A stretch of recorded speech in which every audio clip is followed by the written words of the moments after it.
sahabat, selamat berjumpa kembali di channel Analisa Stroke.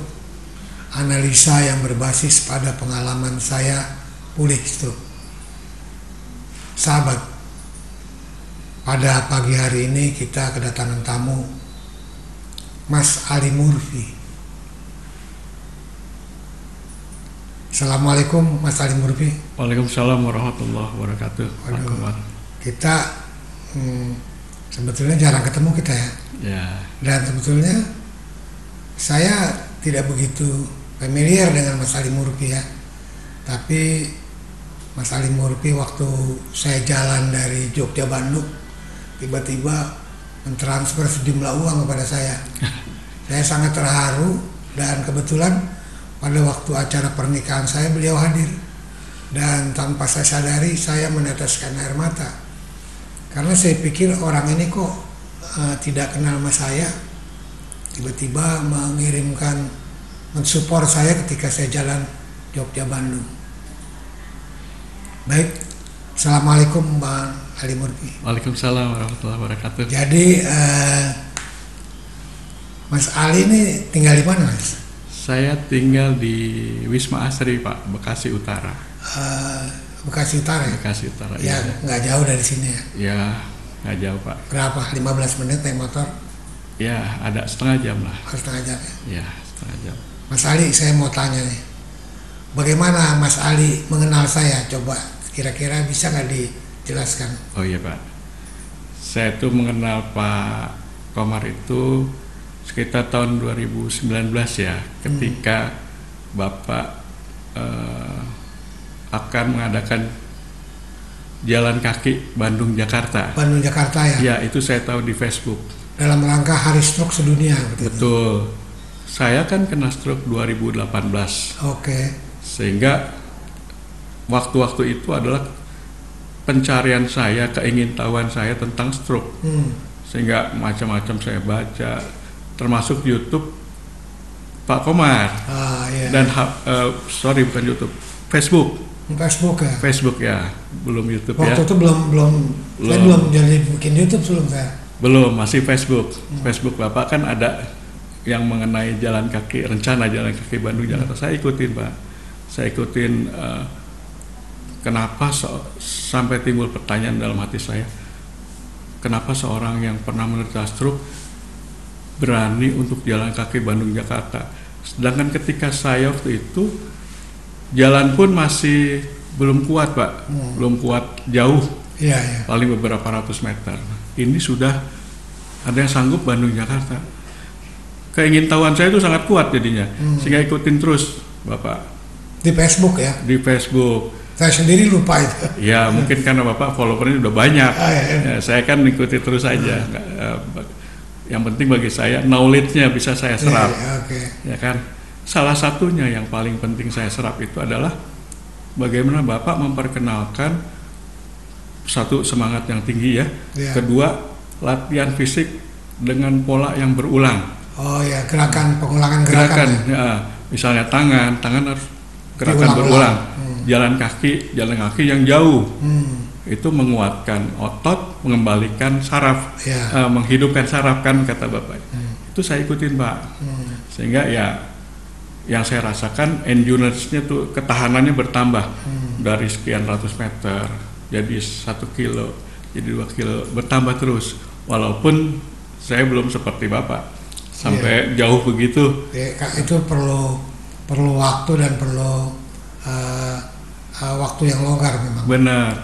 Setelah periode itu kan kita mulai ada WhatsApp ya. Mulai Bapak juga bikin YouTube. Saya ikutin. WhatsApp saya juga ikut dimasukkan. Saya kontak ke Bapak, mungkin Bapak nggak ingat. Pak, saya masukkan ke grup pejuang sehat. Oh iya. Dimasukkan oleh Bapak.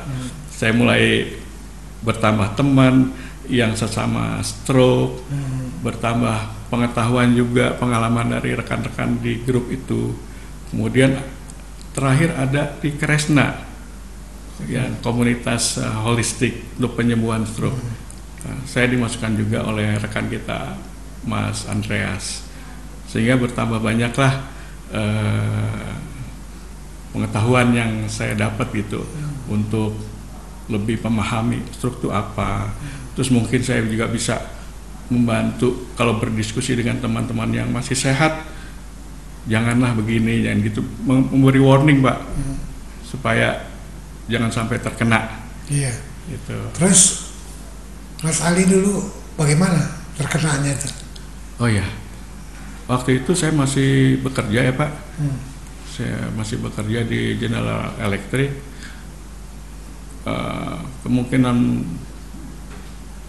beban kerja juga sedang berat, sementara saya belum menyadari bahwa usia juga sudah bertambah sehingga ketahanan tubuh juga berkurang, sehingga sampai terjadi stroke ini. Saya tahu ketika dibawa ke IGD oleh keluarga, dokter menyatakan ini karena kecapean gitu.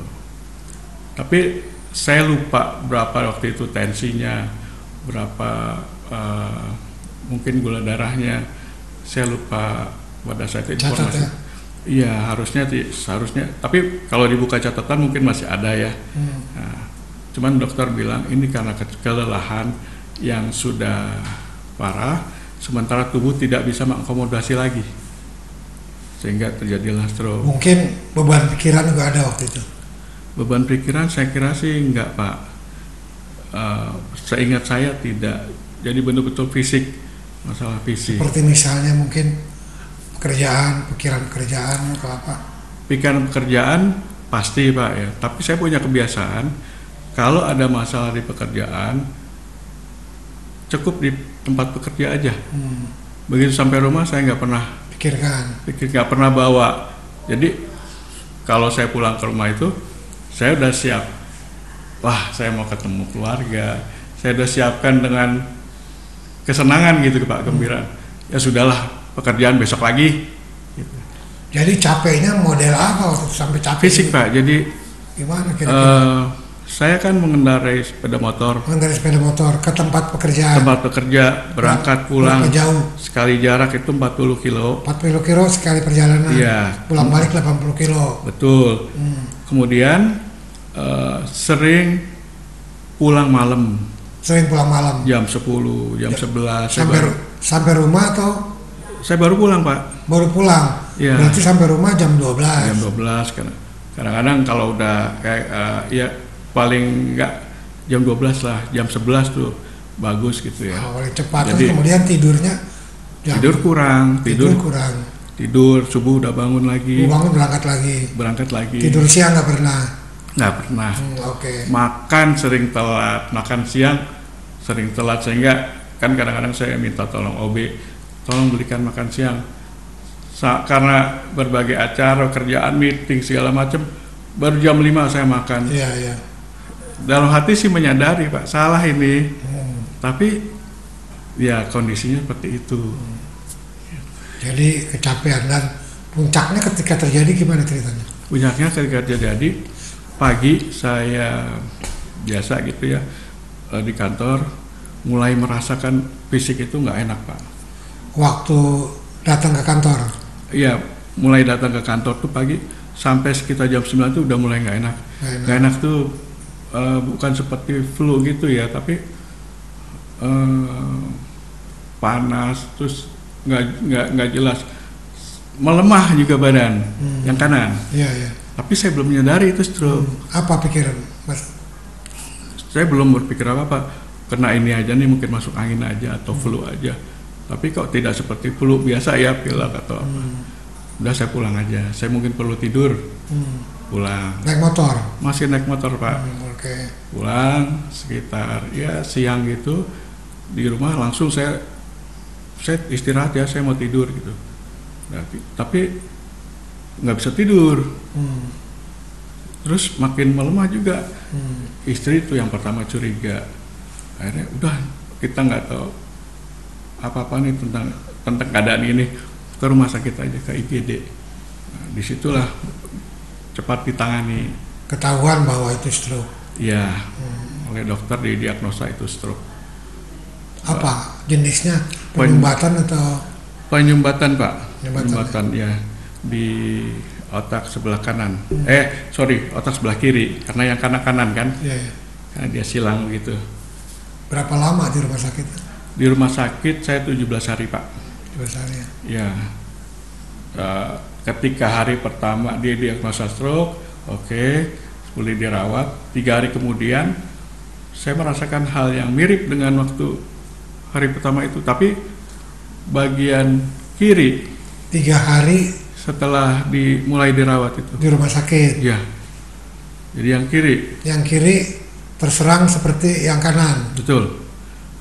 Itu apa kata dokter? Penyumbatan juga, Pak. Penyumbatan juga. Itu diketahui lebih pasti setelah MRI. Jadi dokter memutuskan di MRI baru ketahuan. Sini ada juga penyumbatan juga. Jadi kedua-duanya, yang pertama sedang diobati, yang ini muncul perlu diobati juga. Oh gitu ya. Ya. Saya baru dengar nih ada 2 kali itu. Itu Mas Ali mengalami itu ya. Iya Pak. Dan kemudian ditangani cepat. Ditangani cepat karena posisi sedang di rumah sakit. Jadi lebih mudah ya. Lebih mudah kan, golden periodnya. Saya juga lebih karena bisa berkomunikasi kan. Alhamdulillah tidak terganggu pembicaraan. Hanya pelo aja gitu, Pak. Tapi saya bisa menyampaikan keluhan saya, dokter bisa bereaksi cepat, memerintahkan MRI. Terlihat jelas diagnosanya.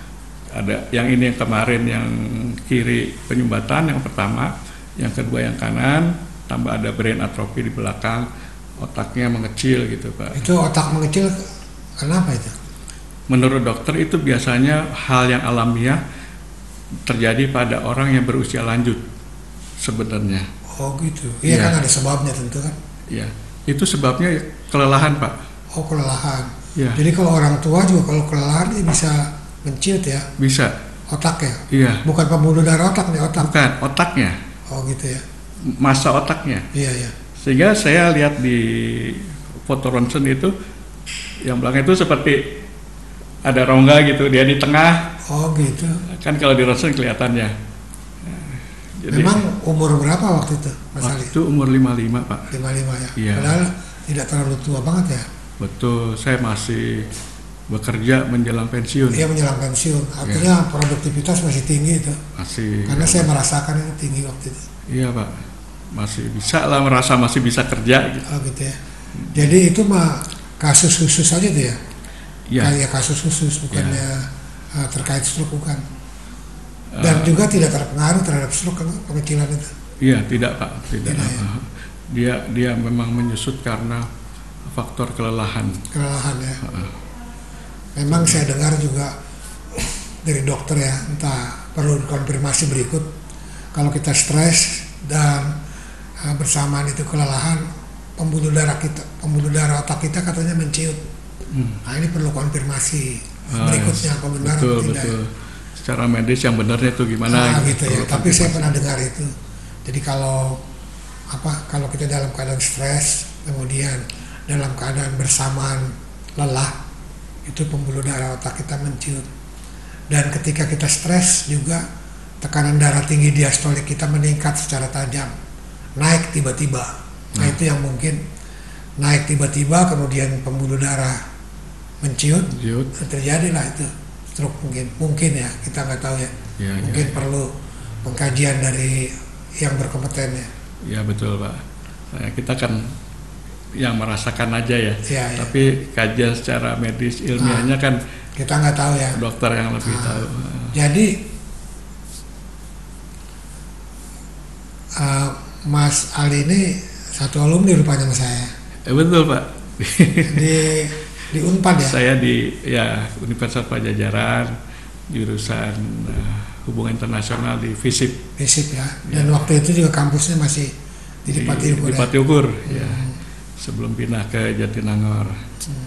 Itu juga kan saya melihat Bapak juga di grup alumni ada kegiatan kan. Oh iya. Oh ini ada Pak Komar juga. Walaupun kita jauh jaraknya ya Pak ya, angkatannya ya, lumayan duluan Bapak berapa 10 tahun ada ya? 10 tahun. Saya tahun 1974. Ya, saya kan 83 berarti ada 9 tahun. Kalau Mas Ali ini dari mana asalnya? Saya lahir di Jakarta, Pak. Jakarta. Orang tua saya, ayah dari Tuban, ibu dari Jogja. Kemudian sampai SMA saya di Jakarta. Lulus SMA saya pindah ke Bandung, mulai kuliah. Sampai tahun 93 baru saya ke Jakarta. Karena di Bandung saya sudah selesai kuliah dan kerja dan menikah. Kemudian ada tawaran pindah ke Jakarta, saya pindah ke Jakarta ya sampai sekarang gitu. Ya. Oke, itu saya lihat jalannya udah bagus. Alhamdulillah. Tangannya juga sudah bagus. Apa yang diusahakan waktu itu sampai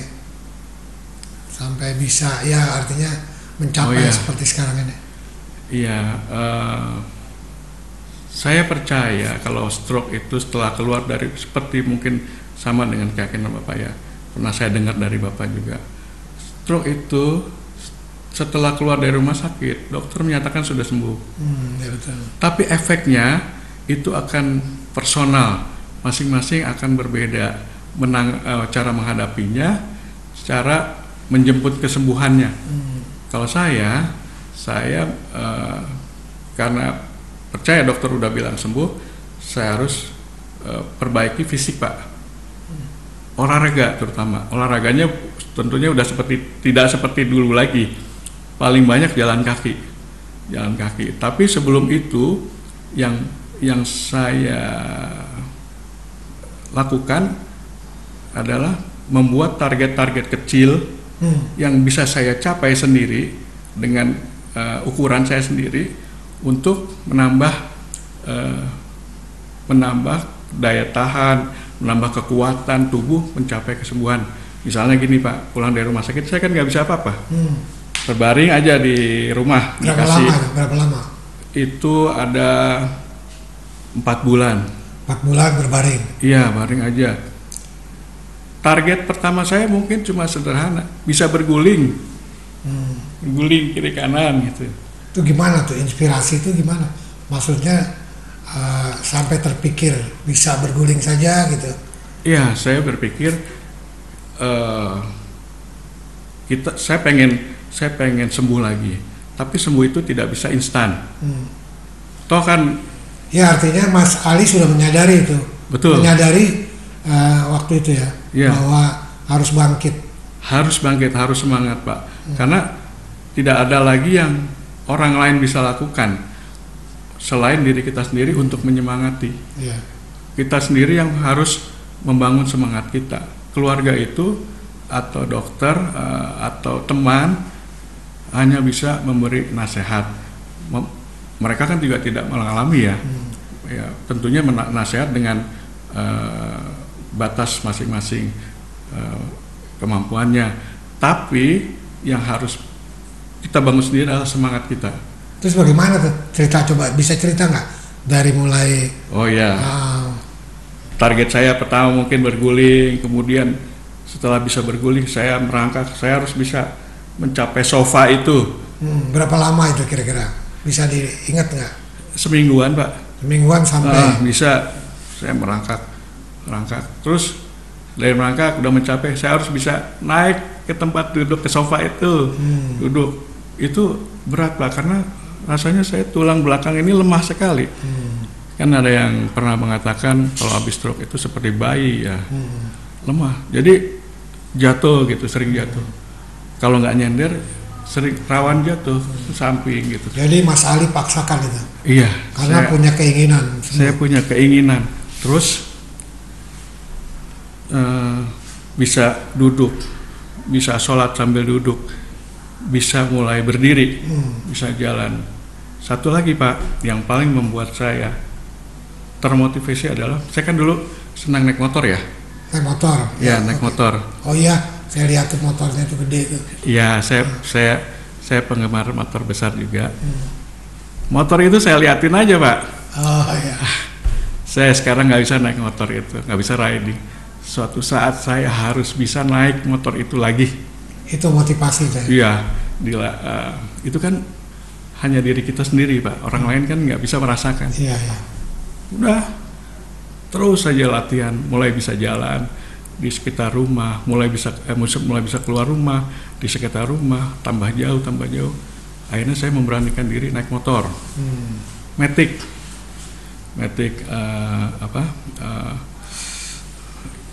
Mio. Oh, ya. Belum motor besar dulu belum. Itu saya simpan dulu ininya, keinginan itu saya simpan terus. Udah naik motor Matic bisa, walaupun pelan-pelan, disusul sama ibu-ibu, ya senang aja. Senangnya luar biasa Pak, bisa naik motor. Ya. Karena saya takut keseimbangan saya hilang. Ternyata enggak. Wah bisa nih, walaupun gini-gini pertama, tapi lama-lama lancar. Wah, kalau ini bisa saya lakukan, dan tangan kiri saya bisa pegang kopling, kaki saya bisa persneling, saya bisa naik motor yang pakai gigi. Akhirnya berlatih terus naik motor. 7 bulan setelah stroke, alhamdulillah Pak, saya bisa kembali lagi mengendarai motor besar saya. Nah, motor kesayangan tuh bisa saya naikin lagi. Waduh, senangnya minta ampun. Itu tapi di luar itu adalah sebenarnya intinya pencapaian itu didapat dari semangat yang nggak kendor. Nggak kendor ya, tinggi. Harus semangat terus. Kita semangat itu makin tinggi karena apa? Pencapaiannya ada terus. Oh, jadi kelihatan dari waktu ke waktu. Ya, pencapaian itu kita rasakan terus. Mulai bisa begini, bisa gini, nambah. Kalau jalan kaki tambah jauh, naik motor dari Matic ke Gigi, ya, bisa lah. Sampai 2 tahun kemudian, baru saya berani naik motor besar ke jalan raya. Tuh. Sementara jalan waktu itu gimana? Mengenai jalan? Nah, mengenai jalan, alhamdulillah udah makin baik gitu ya. Tapi memang saya merasakan kalau kita kurang berlatih Pak, kemampuan itu akan menurun lagi.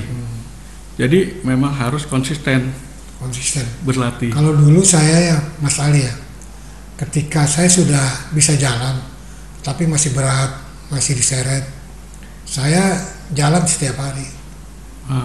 Setiap hari. Saya main ke rumah teman jalan, menuju kantor jalan, jaraknya jauh-jauh. Dan memang itu saya mengajak kepada teman-teman memang supaya melakukan kegiatan yang berkesesuaian. Gitu. Jadi kalau misalnya kita mau ke pasar, ya jalan aja, jalan kaki, ya kan. Mau ke warung jalan kaki, semua jalan kaki gitu. Jadi kalau Mas Ali gimana? Kakinya masih berat atau? Tapi saya lihat jalannya udah bagus, cuma masalahnya berat atau? Masih ada berat Pak kalau untuk ngangkat tinggi. Ngangkat tinggi ya? Iya, ngangkat tinggi. Jadi kalau misalnya, contohnya naik motor. Saya kalau naik motor Matic kan bisa langsung tuh kaki naik. Tapi kalau naik motor yang motor raki gitu, yang ada tangkinya, dibantu. Oh iya. Nah, karena saya merasa latihan saya masih kurang Pak. Masih kurang. Betul. Jadi itu memang harus fokus, disiplin, berkesinambungan, konsisten. Jalan nanti insya Allah akan kembali. Tapi kalau kita sekali latihan sekali enggak, ya kita akan mencapai hasil yang seperti itu. Betul Pak, insya Allah doain aja Pak, saya pengen tinggi lagi nih kakinya. Jadi jalan diangkat dengan cara diangkat gerakannya itu. Saya dulu sederhana aja kok Pak. Saya cuma jalan sejauh-jauhnya yang saya bisa gitu, jalan. Dan mengenai makanan gimana? Makanan saya matuhi dokter aja Pak. Minyak kurang. Dikurangi. Mungkin nggak bisa 100% ya. Minyak. Kemudian gula ya. Garam. Ya. Dikurangi ya, bukan berarti dihilangkan. Iya. Tapi kalau gula saya usahakan betul-betul enggak Pak. Gula ya. Kalau garam kita kan susah Pak. Kalau lagi jajan. Kalau garam nanti kalau kita kurang garam. Betul. Lemes. Kurang garam juga lemes. Dan itu bahaya. Ya. Kalau gula. Kecuali kalau garam, kalau kita tidak makan garam, unsur garamnya diganti dari yang lain, misalnya dari daging, dari apa. Tapi kan kita kan lemah gerak. Jadi garam tetap dikonsumsi, tapi tidak berlebihan. Tetap perlu ya Pak. Tetap perlu ya. Terus apa lagi? Yang ya kalau bisa sih buah ya. Buah. Saya dulu wajib loh saya buah, waktu di awal itu saya tiap hari makan buah. Saya langganan jus dulu. Jadi setiap hari saya minum jus buah jenis kayak gitu. Jadi holistik lah kalau kata Kresna itu. Jadi gerak jalan juga, makanan juga dijaga. Terus mengenai makanan yang mengandung lemak jenuh misalnya gimana? Seperti daging, makan nggak? Daging sekali-kali makan Pak, karena ya dia mungkin perlu ya untuk tubuh kita, tapi tidak banyak. Tidak menjadi kerutinan ya? Tidak menjadi kerutinan, mungkin kalau lagi hajat, di undangan. Iya, lebaran ya? Betul, sehari-hari sih saya enggak Pak. Yang paling saya hindari, paling saya kurangi gula. Gula ya? Ya. Kan sekarang tanpa sadar minuman kita ya, banyak gulanya. Gula dari macam-macam. Kita dari buah aja kan manis gula juga. Betul, dari nasi aja udah ada gulanya. Jadi disiplin gula, saya setuju itu. Iya, insya Allah disiplin Pak. Kalau nggak ada juga kan kita lemes. Iya. Tapi tidak banyak. Gitu. Tapi alhamdulillah ya Mas Ali sudah bisa, progresnya bagus ini. Alhamdulillah Pak. Jadi kok kombinasi antara apa tadi? Makanan ya. Latihan fisik ya. Pikiran dijaga nggak pikiran? Oh iya, saya usahakan. Pikiran jangan yang beban-beban ya. Jangan beban-beban gitu. Capek juga dikurangi ya. Iya, karena udah pengalaman gara-gara capek seperti ini kan. Ya kalau perlu istirahat gitu. Ya, istirahat. Nyantai aja. Nyantai. Kita ini kan Mas Ali seperti orang yang meninggal hidup lagi. Sudah meninggal hidupkan lagi. Mas Ali bayangkan nggak, banyak kasus orang terkena stroke, kemudian masuk rumah sakit nggak pulang, meninggal, ya kan? Ya. Kita bersyukur pulang, kemudian kita seperti ini, kan syukurnya apa sih? Ya bersyukurnya kita harus memulihkan, syukurnya kita harus tidak mengulangi lagi apa yang pernah kita lakukan. Betul Pak, seperti diberi kesempatan kedua ya. Kedua, jadi kita ya kalau memang harus berlatih kita berlatih, jangan sia-siakan kesempatan yang diberikan oleh Allah ini. Nah itu Pak poinnya Pak. Saya pegang betul itu. Jangan sia-siakan kesempatan yang diberikan oleh Allah. Itu betul Pak. Ya ada beberapa rekan juga dari saya yang saya kenal kena stroke tapi terus wafat, ya kan? Kita diberi kesempatan seperti ini. Sia-siakan ya? Jangan sampai lah. Pertama kan bersyukur ya, bersyukur betul nih. Kedua ya memanfaatkan apa yang bisa kita lakukan. Dan jangan terlalu memikirkan masa lalu yang kemungkinan kita sukses ketika itu, karena itu akan menjadi beban kita. Oh iya. Jadi kalau nengok ke belakang cukup dengan kaca spion aja. Ya, setuju Pak. jangan dipantang terus, itu bahaya. Jadi kita masuk ke depan ya. Ke depan itu gaib Mas Ali. Kita nggak tahu apa yang terjadi ke depan. Apakah kita dapat sial, apakah kita dapat emas satu bongkah, kita nggak tahu. Kewajiban kita sebagai manusia kita jalan dan ketemu jalan pada akhirnya. Betul. Dan saya sudah merasakan itu. Berat perjalanan itu, tapi karena kita berjalan, maka kita ketemu jalan. Maka tidak jatuh ya Pak, seperti orang naik sepeda ya. Harus bergerak, kalau enggak berhenti jatuh. Ya. Seperti syair Muhammad Iqbal katanya. Bagaimana itu Pak? Muhammad Iqbal begitu loh, hebat ya. Apa? Berhenti, maaf dia bilang, tidak ada tempat di jalan ini. Siapa berhenti pasti tergilas. Langsung dia bilang begini, kamu jadi manusia jadilah seperti elang. Seperti elang yang hidupnya memiliki target, bukan seperti ayam sayur yang menunggu dipotong. Jadi bergerak. Ya begitu Mas Ali ya. Baik Pak ya. Saya kira kita cukupkan sekian ya Mas Ali ya. Baik. Terima kasih banyak nih atas kehadirannya. Sama-sama Pak. Mudah-mudahan menjadi inspirasi. Amin. Bagi sahabat-sahabat stroker di luar sana. Ya, saya juga berharap seperti itu Pak.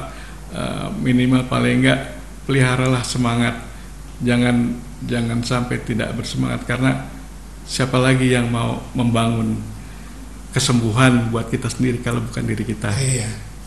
tanggung jawab ada di diri kita. Ya. Orang lain cuma mensupport dan mendorong. Betul. Tapi kalau mendorong mobil mogok itu yang repot. Baik Mas Ali. Baik Pak. Terima kasih banyak. Assalamualaikum Sama-sama. warahmatullahi wabarakatuh. Waalaikumsalam warahmatullahi wabarakatuh. Sekian sahabat, sampai berjumpa kembali di tema yang lain lagi. Assalamualaikum warahmatullahi wabarakatuh.